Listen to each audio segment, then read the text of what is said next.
Hey everyone, I'm back, and today we're going to be talking about Dune Part 2. And this movie is directed by Denis Villeneuve, and it came out in 2024. And it is the second installment in this Dune franchise as of late, and is currently ongoing. And I liked this movie a lot. I thought this movie was great. And I know this movie is longer, it's almost 3 hours long. As in longer, I mean longer than Part 1. And also Dune from 1984, the one directed by David Lynch. It is the longest Dune movie.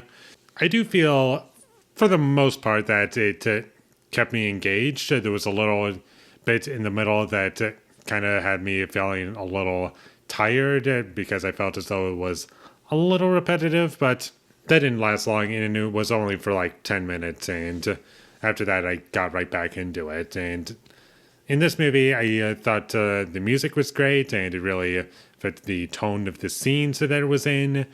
And it added a lot, and made me feel like I was a part of the world. And this story is supposed to be like very epic, and I did feel as though this was epic. I was feeling like things were happening, and I was with it. And I like the characters in this movie a lot. And I was with our main character, Paul. And he was interesting, and they give him a lot to do, and he has a fun journey to go along, and that's what helps make him interesting to me. And I was liking where the story was going, and by the end of the film, I do feel satisfied with what I got. This movie just takes everything that was built on in the first movie, and then just like gives you a payoff in this movie, and that's really what makes this movie work, is that it actually gives you some payoffs that were in the first movie from memory. I don't remember every last detail from part one, but this movie did feel like, for the most part, was like a film that not only stood on its own, but the fact that it had payoffs in this movie not only makes this movie great, but it makes the first movie better because of that. Because if you had no payoffs in this movie, then this movie would probably feel like almost a 3-hour trailer. And that would have been irritating. But the fact that that wasn't the case, I'm happy with. And I did like the action scenes in this movie. And you could see how it was kind of held back to be PG-13.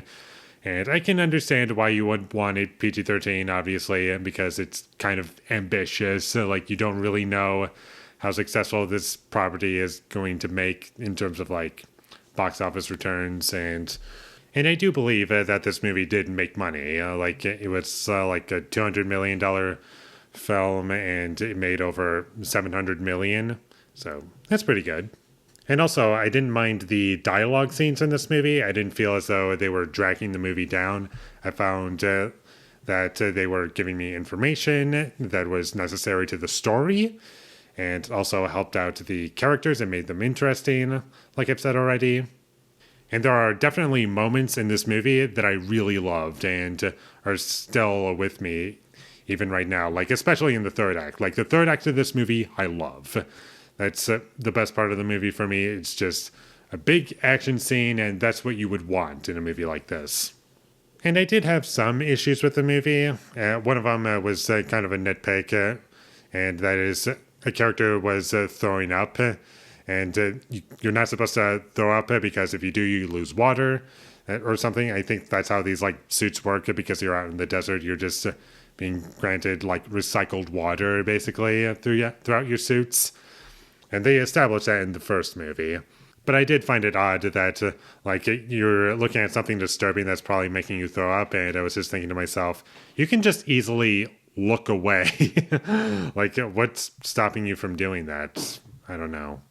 And also another thing that kind of bugged me a little bit were some scenes felt like they started a bit abruptly, as in they just started without proper build-up to that scene. Or maybe it was just the editing. Either way, when certain scenes started in this movie, it just felt like there was little bits of information that was missing for me. I don't know how the best way to describe it is. It's just, it felt odd. And like I said, the movie did get a little repetitive, like kind of halfway through, but that was only for like 10 minutes. So it's not really a huge deal for me. But aside from that, I thought this was great. I thoroughly enjoyed it. I will happily be rewatching this movie, and I would recommend that you check it out. And it's also a great movie that stands on its own. Like, you don't necessarily have to have watched the first movie to enjoy this movie, because I do feel as though there's enough in this movie that makes it stand on its own for you not to necessarily have to see the first movie. But I do feel as though it's like a good idea to watch both. And I mostly say that because I like both movies. So, but anyways, check this movie out for sure whenever you get the chance. And with all that being said, I'm going to give Dune Part 2 an 8 out of 10. Thank you for watching my videos as always. If you enjoyed this review, be sure to leave a like and comment down below your thought of Dune Part 2 and my social media links. They will all be in the description, so follow me there. And last but not least, subscribe to be a part of Foley Nation, and I'll see you when I get my next review up, and that is going to be for 300, Rise of an Empire. So look forward to that, but until I get that up, thank you for watching and have a great day. Thank you for watching my videos as always. If you enjoyed this review, be sure to leave a like and comment. Thank you for watching my videos as always. If you enjoyed this review, I can't talk.